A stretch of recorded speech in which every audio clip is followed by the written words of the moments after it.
Hello everybody, today we are going to learn the next part of our lesson Swami and the Friends. This lesson is written by R.K. Narayan. Means we are going to study only review of the book. We are not going to learn the book of Swami and Friend. It is a short review of our book, that is the Swami and Friend. In this book review, there is some points were given.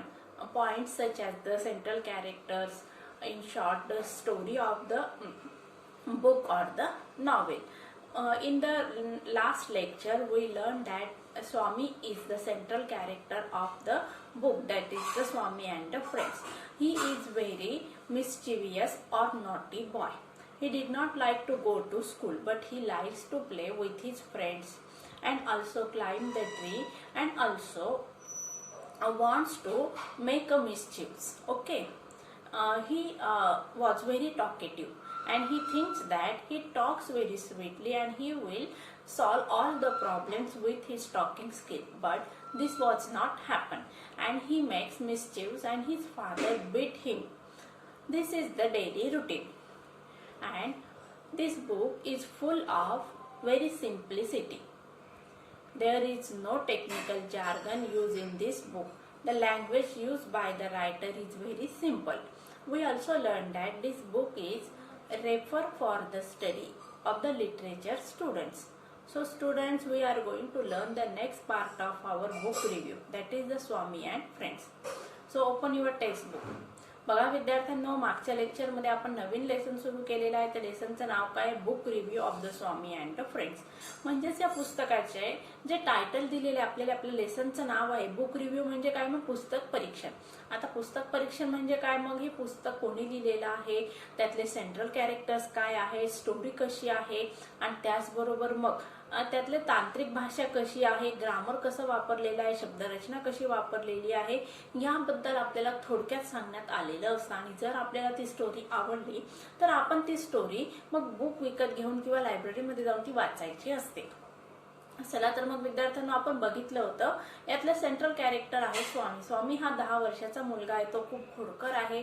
त्याला स्कूलमध्ये जायला अजिबात आवडत नाही. उलट त्याला काय आवडतं? झाडावर चढणं, नदीवर जाऊन पोहणे, लोकांच्या खोड्या काढणे, उन्हात खेळणे हे त्याचे आवडीचे उद्योग होते. आणि त्यामुळे तो त्याच्या वडिलांचा खूप मार पण खायचा. स्वामीला असं वाटत होतं की मी वेगवेगळ्या प्रकार गोड बोलून, सगळ्या लोकांशी गोड बोलून माझे जे प्रॉब्लेम्स आहेत ते सॉल्व्ह करू शकेल. पण एके ठिकाणी त्याच्या या समजलं काय झालं, तडा जात असते. एके दिवशी काय होतं बघा, आपल्याला सांगण्यात आलेला, ही स्टोरी आपल्याला पुढे डेव्हलप केलेली नाहीये. काय सांगण्यात आलेले की या पुस्तकाची जी भाषा आहे ती अतिशय सिंपल आहे. छोटे छोटे वाक्य वापरण्यात आलेले आहेत.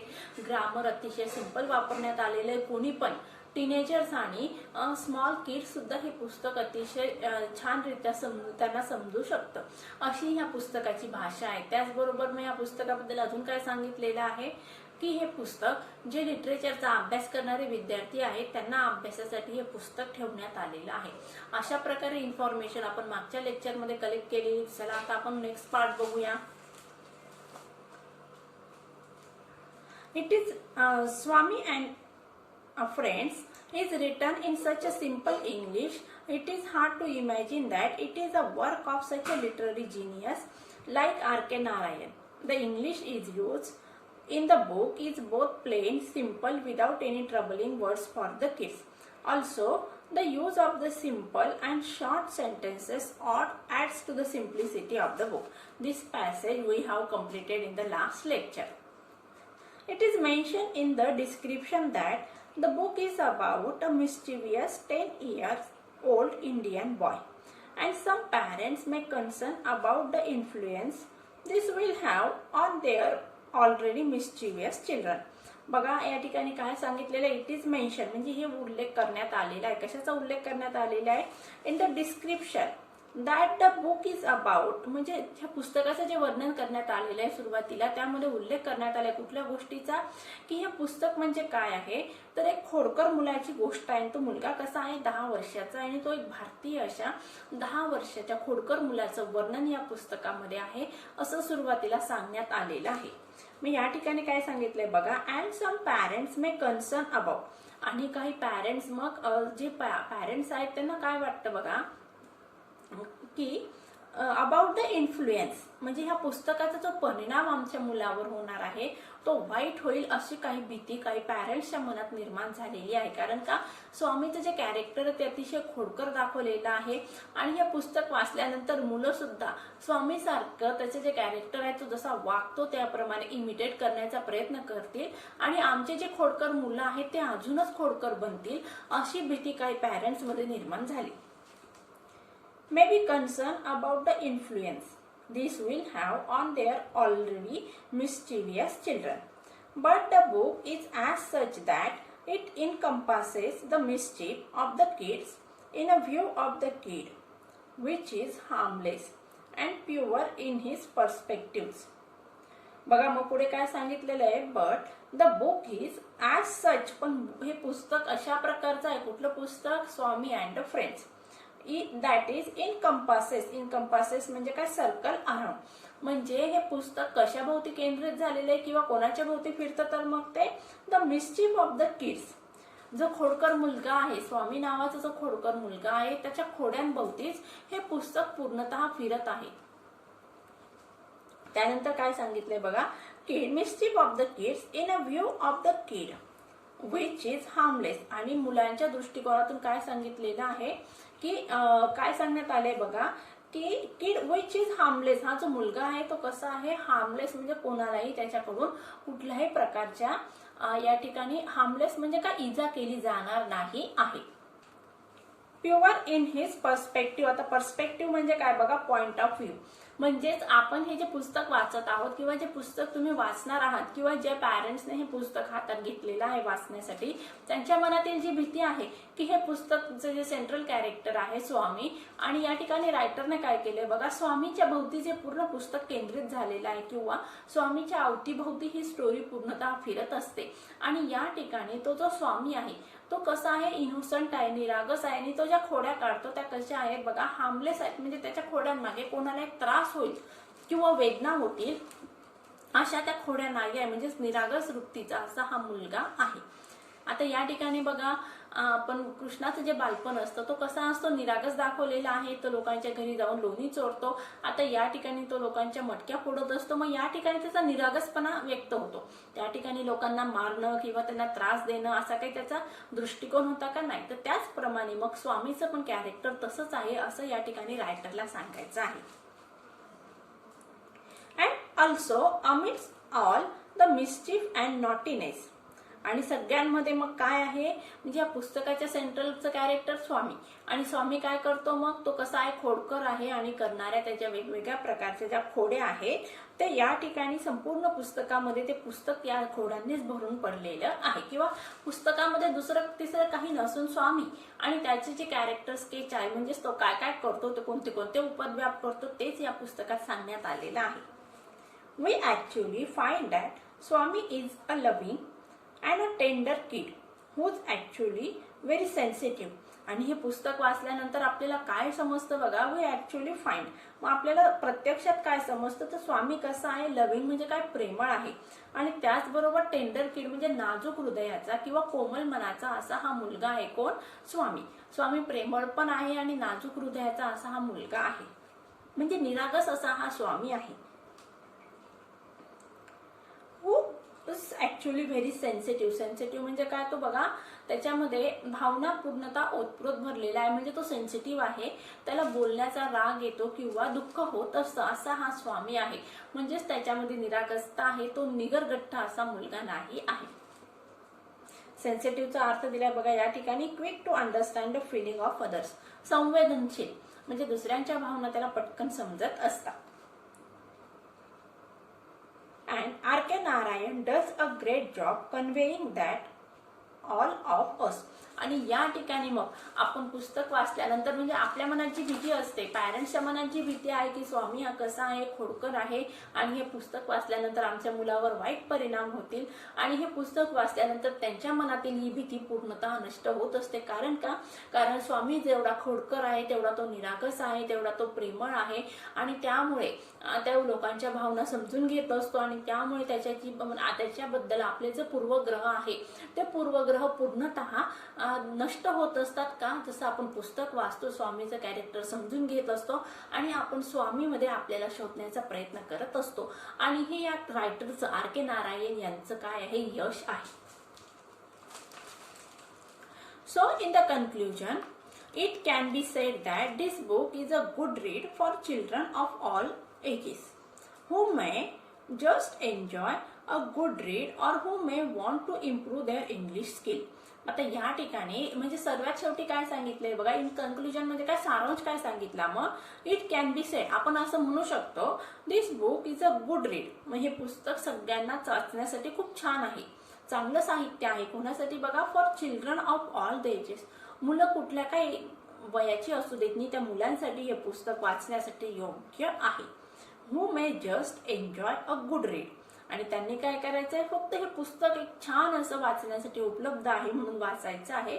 Or who may want to improve their English skill, आणि ज्यांना आपलं इंग्रजीची भाषा सुधारवायची असेल किंवा व्याकरण प्रगल्भ बनवायचं असेल, त्यांनी सुद्धा हे पुस्तक वाचणं मस्ट आहे. आता या ठिकाणी मे काय आहे बघा विद्यार्थ्यांना, मॉडेल ऑक्झिलरी व्हर्ब आहे. तुम्हाला परीक्षेला विचारलं जाऊ शकतं, find out the model auxiliary verb from the above sentence. मग त्या ठिकाणी काय लिहायचं, मे, आणि त्याचं फंक्शन काय आहे, पॉसिबिलिटी. मे म्हणजे काय, possibility. It may rain today, आज पाऊस पडण्याची शक्यता आहे. आता मे म्हणजे काय, पाऊस पडू शकतो. मग या ठिकाणी may is a modal auxiliary verb and its function is possibility. बघूया पुढे, about the author. The author of the Swami and Friends is India's one of the greatest authors of all the time, R.K. Narayan. तर या ठिकाणी काय सांगितलंय बघा विद्यार्थ्यांनो, या पुस्तकाचे जे लेखक आहे, स्वामी अँड फ्रेंड्सचे लेखक आहे R.K. नारायण, आणि ते भारतातील वन ऑफ द म्हणजे काय, अनेकांपैकी एक असे सर्वश्रेष्ठ असे लेखक आहे. ऑल द टाइम म्हणजे साहित्याचा कुठला का कालखंड असू देत नाही, मॉडर्न असू देत नाही, एन्शियंट असू देत नाही, त्या कालखंडामधील, संपूर्ण कालखंडामधील भारतीय साहित्याच्या संपूर्ण कुठल्या की पिढी असू देत नाही, त्या पिढींमधील एक महत्वपूर्ण असे लेखक आणि महान असे लेखक कोण आहे, तर मग R.K. नारायण आहे. R.K. Narayan is responsible for many of the outstanding literary works India has ever produced. म्हणजे या ठिकाणी बघा राईट काय सांगायचं, R.K. नारायण इज रिस्पॉन्सिबल म्हणजे काय, मग R.K. नारायणने खूप सारं असं साहित्य लिहिलेलं आहे.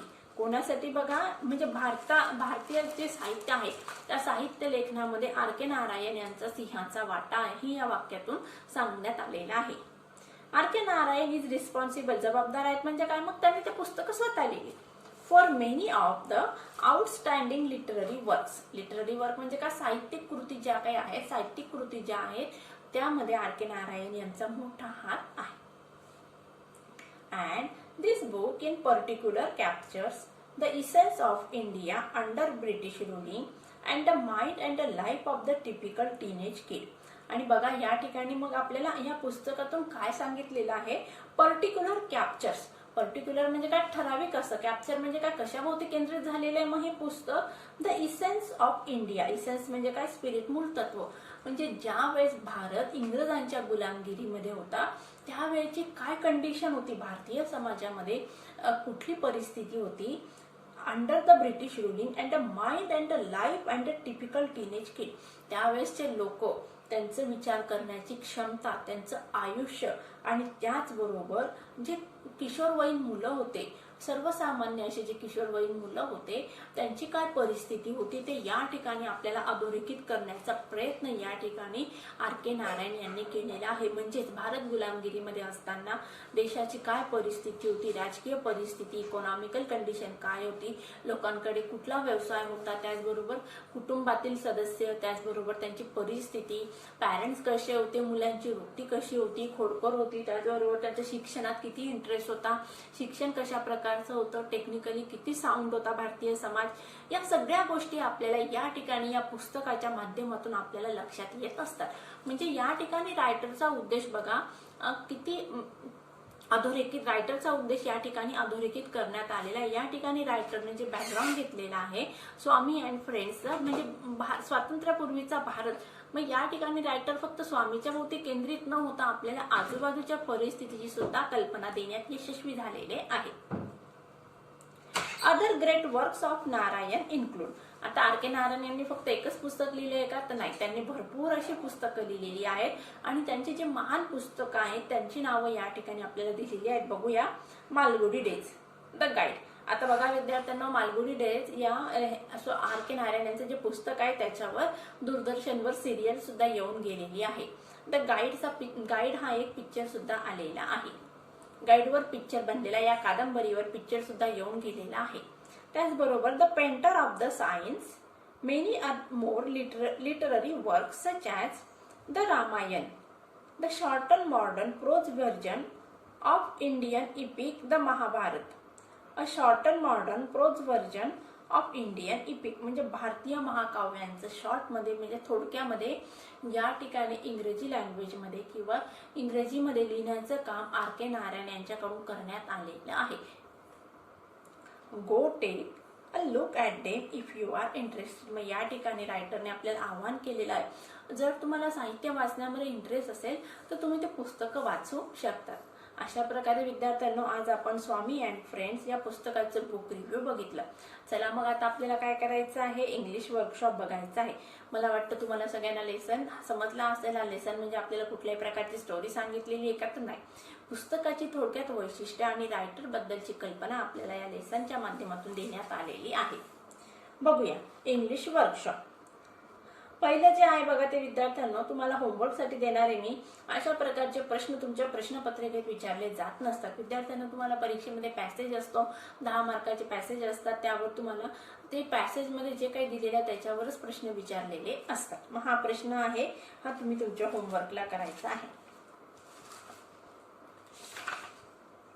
आता यातला आपल्याला डायरेक्ट थर्ड प्रश्न सोडवायचा आहे, थर्ड फोर्थ वन. ओके, बघूया. थर्ड वन काय आहे, identify the new words and phrases which seem to be important in the review. Try to guess their meaning from the context. You can use a dictionary to confirm it. Fill up the table. बघूया. आता या ठिकाणी काय सांगितलं, एक शब्द दिलेला आहे आणि त्याचे वर्ड क्लास म्हणजे कुठल्या प्रकारचं नाउन आहे, ॲडजेक्टिव्ह, ॲडवर्ब आहे आणि त्याचबरोबर त्याचं सिमिलर मिनिंग आपल्याला लिहायचं, सिनॉनिम लिहायचं आहे आणि इतर लँग्वेजमध्ये पण आपल्याला त्याचं ट्रान्सलेशन करायचं आहे. बघूया मग. मिस्चिवियस, मग याचं एक करून दाखवले त्यांनी आपल्याला. बघा काय दिलेलं आहे, नॉटी बट इनोसंट. मग या ठिकाणी खोडकर पण कसं आहे, निरागसत आहे. त्याच्या खोड्यांमध्ये काय आहे, निरागसपणा आहे. Synonym naughty, troublesome. अँटोनिम काय, गुड, वेल बिहेव. आता वर्ड क्लास कुठला आहे, नाउन, ॲडजेक्टिव्ह, ॲडवर्ब मधलं काय मग हे ॲडजेक्टिव्ह आहे. अदर फॉर्म्स काय बघा, मिस्चिफ और मिस्चिवियसली. आता हिंदीमध्ये काय म्हणायचं मग याला, मिस्चिवियसला शरारती आणि मराठीमध्ये मग खोडकर. बघूया दुसरा शब्द लिहा. दुसरा एक्विसेटली, EXQUISITELY.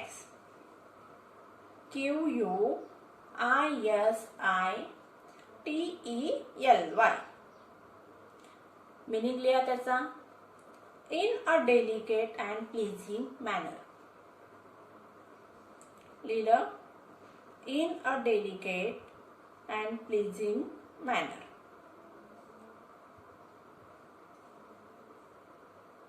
Synonym लिहा, delicately. Antonym काय येणार, crudely. Synonym आहे delicately. Antonym लिहा, crudely. Word class कुठला आहे याचा, adverb आहे. ly ends with ly, so it is an adverb. Other forms लिहा, exquisite, EXQUISITE. हिंदीत लिहा, नजाकत से. लिहिलं हिंदीत, नजाकत से. मराठीत लिहा, उत्कृष्टपणे. तिसरा शब्द घ्या, jargon, JARGON.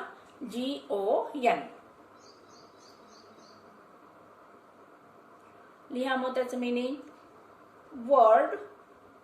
Word relating to a specific field. Words related to specific fields. Words या त्या ठिकाणी WORDS.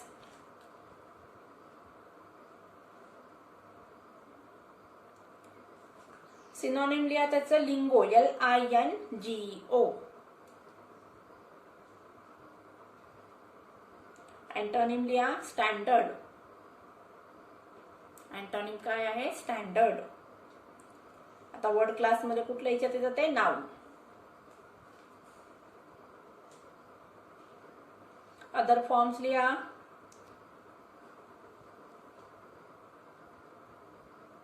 जार्गनिस्टिक लिहा.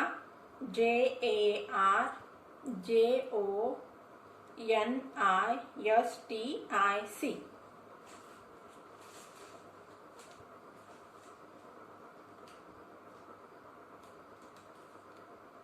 लिहा हिंदी मध्ये काय येणार त्याचा अर्थ? किसी व्यवसाय से संबंधित भाषा. काय येणार? किसी व्यवसाय से संबंधित भाषा. मराठीत लिहा तांत्रिक भाषा. पुढचा शब्द घ्या इनकम्पासेस. मीनिंग लिहा त्याचं सर्कल अराउंड. आताच बघितला आपण हा शब्द इनकम्पासेस. त्याचं मीनिंग आहे सर्कल अराउंड. सिनॉनिम लिहा इन्क्लूड. सिनॉनिम आहे इन्क्लूड. अँटोनिम घ्या एक्सक्लूड. EXCLUDE. वर्ड क्लास मध्ये लिहा व्हर्ब. अदर फॉर्म्स लिहा इनकम्पासमेंट. नाउन काय झालं त्याचं? इनकम्पासमेंट. हिंदीत लिहा सम्मिलित करना. मराठीत घ्या समाविष्ट करायचे. समाविष्ट करणे किंवा करायचे. पाचवं घ्या कन्क्लुजन. अर्थ काय होणार त्याचा? Meaning summary of text.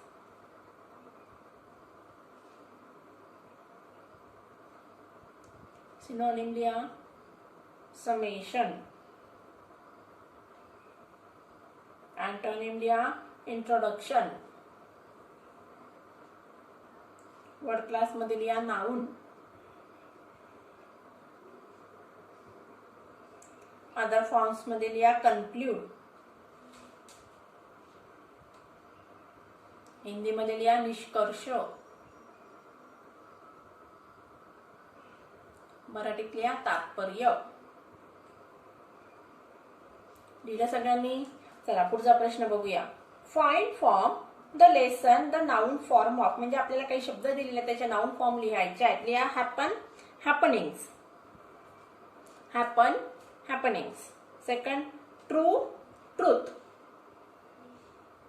तिसरं आहे सिंपल सिम्प्लिसिटी. चौथं कन्क्लूड कन्क्लुजन. बी मध्ये बघा find the verb form of. Hatred hate. Verb लिहायचं हेट्रेडचं. वर्ब आलं त्याचं हेट. Meaning mean MEAN. डिस्क्राईबचं वर्ब डिस्क्राईबच येणार. Thought think. इम्प्रुव्हमेंटचं नाउन येणार इम्प्रूव्ह. वर्ब येणार sorry improvement is a noun. आपल्याला लिहायचं त्याचं वर्ब. वर्ब आलं इम्प्रूव्ह. लिहिलं सगळ्यांनी? बघा एकदा परत सांगते. Hate mean describe think improve. C लिहायचे आता. Find the adjectives. Talk talkative. Interest interesting. Purity pure. Technique technical. Literature literary. बघा काय काय लिहिलं आपण. Talk talkative. Pure purity. Purity pure. Literature literary. Interest interesting. Technique technical. अशा प्रकारे विद्यार्थ्यांनो या लेसन मध्ये जे काही इम्पॉर्टंट होतं वर्कशॉप मी तुमच्याकडनं सोडवून घेतलेला आहे. मला वाटतं तुम्हाला सगळ्यांना हा लेसन समजला असेल. आता आपल्या युनिटमध्ये जो शेवटचा लेसन आहे द वर्ल्ड हेरिटेज हा आपल्याला नेक्स्ट लेक्चर मध्ये कव्हर करायचा आहे. I hope all of you understand this lesson very nicely. So take care and good bye.